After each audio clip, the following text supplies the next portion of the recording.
Right, quick little video on airgun targets.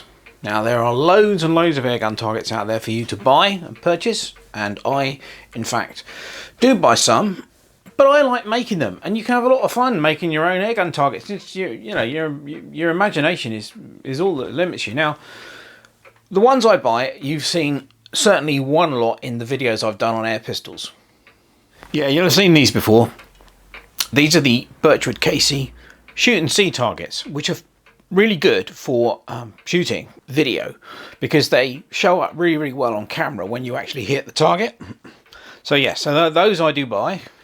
And these are 14 centimeter square standard thick paper air pistol targets, and I use those mainly for the target shooting that I do indoors that I'm not filming. And yes, again, I buy those. I got that particular lot off of eBay. You can get them in multiple different colors and just black and white. I actually quite like the red, white and blue ones. So yeah, so those are the ones I buy. So I suppose technically I also buy the Red Bull cans, but obviously I buy them to drink the Red Bull. But they are excellent cans for using as air rifle targets, and there's something immensely satisfying about shooting at tin cans. Now obviously these are actually aluminium, and I do in fact modify some of my Red Bull cans because I'm very lucky that a friend of mine is also interested in this hobby, and he's got a large back garden, so we can shoot outside at his house. I have only a small backyard, it's not long enough to do any shooting. But one of the problems that you get with lightweight aluminium cans when you're outside is the wind. So here's your standard Red Bull can, which you can literally, it will fall over in the slightest bit of breeze outside, and that can be a nuisance. So in order to count that, I've invented the Weeble Red Bull can.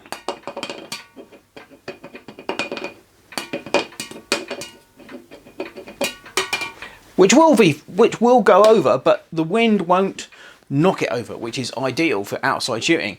And how is that magic done? Well, you just pour a little bit of molten lead in through the top.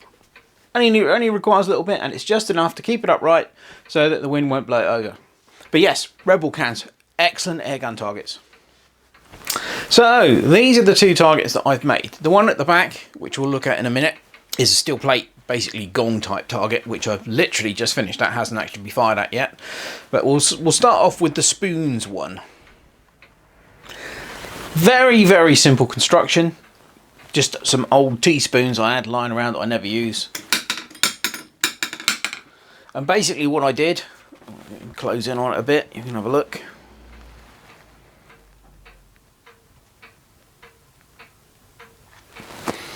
I made up some little tiny blocks. This is square section steel rod. Drilled a hole through the middle. There's a bar goes through, which is the pivot. Then I drilled and tapped a hole on one side, and that is what holds the spoon to the block. And this is just some aluminium tube that I cut some lengths off of to act as spacers. Really, really simple. Bit of plywood for the base and some blocks of wood for the upright. The metal skinning is just to protect the wood basically, and yeah, it works a treat. Now I'll bring the spoons back up again. The first iteration of this little target was it didn't have any of these magnets. These are small rare earth magnets. I always keep a stock of these. They're dead cheap, get them off eBay. The first iteration did not have those, and what happened was the spoons were fine with low powered BB guns, but if you hit them with anything that had a bit of power behind it, then hitting one spoon, the whole lot would go down. So now it requires a bit of force to break them free from the magnet.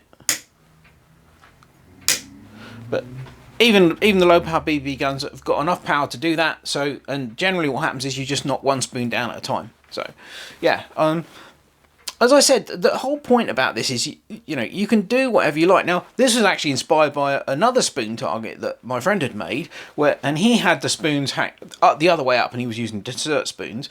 And again, they were on an axle so that they could spin freely, whereas mine is obviously knocked down rather than spin freely. But yeah, there you go. That's all. There's bugger all to it. I could probably knock that up in a couple of hours.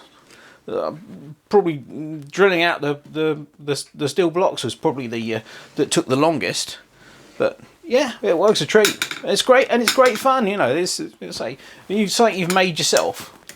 I just think it's just all part of the hobby, really. It just makes it more fun. And this is the new one. Steel plate. Now, most of my guns are low power, so there are BB or CO2 gas pistols or BB air rifles. But I do have one particularly very nice. I have a Weihrauch HW77. That's just under 12 foot-pounds. That's very powerful air rifle. And my friend has various sub 12 foot-pound air rifles. So we wanted something that would make a nice resounding noise when you hit it, and would also stand up to the impact from these much more powerful guns. So yeah, I've seen these on a lot of the firearm channels on YouTube, where they actually shoot real, you know, bullets at them. They make a satisfying ring when you hit them. So I thought that would be nice, and simply made out of bits of scrap.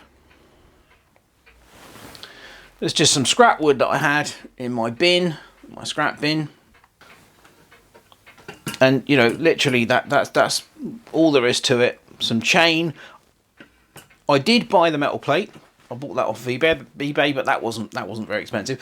Although I think this is probably going to be the Mark 1 version, because that's only 1.8mm mild steel, and I think that the high-powered rifles are going to put big dents in this. So I've ordered myself a thicker 6mm plate, and that will be the Mark 2 version, which I'm fairly certain the air rifle pellets won't dent. But yeah, it's fun. It just makes the hobby more fun, and you know, we'll have great fun shooting at that and making a racket, no doubt. So yeah, there you go. I just thought, you know, you might be interested in these. As you can probably tell, the spoons have had a bit of a battering already, but the gong target is completely virginal.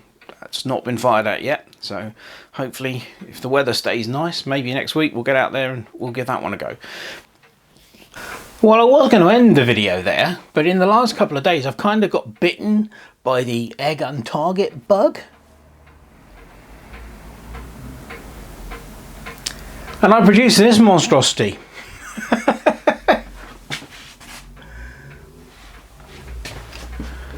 Yeah, the spinner. Inspired by the YouTube channel Forgotten Weapons, which is an excellent YouTube channel if you're interested in historical firearms. But Ian, the guy who runs that channel, quite often uses spinners when he goes out onto the range, and I just thought that would be great. Now they're a lot bigger, obviously, because they're designed for firearms and being shot at a much longer range. But this one is a scaled down version, but I think it will it will do the job. Again, made from scrap mainly. This was the base was an old fence post. This is extruded aluminium, which I get for free, which is what I normally use in my furnace for creating my home cast aluminium.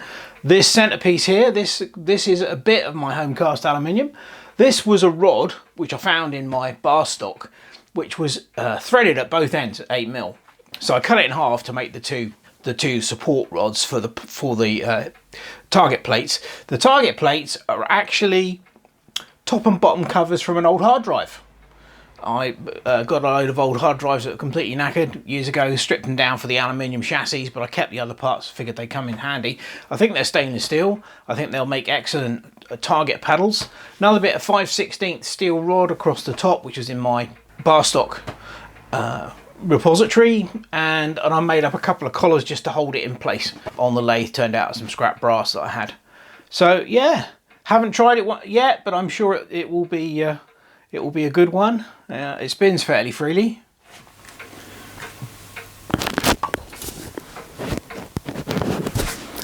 I put some weights on the lip of this one so that when it comes to rest, it will always come to rest upright.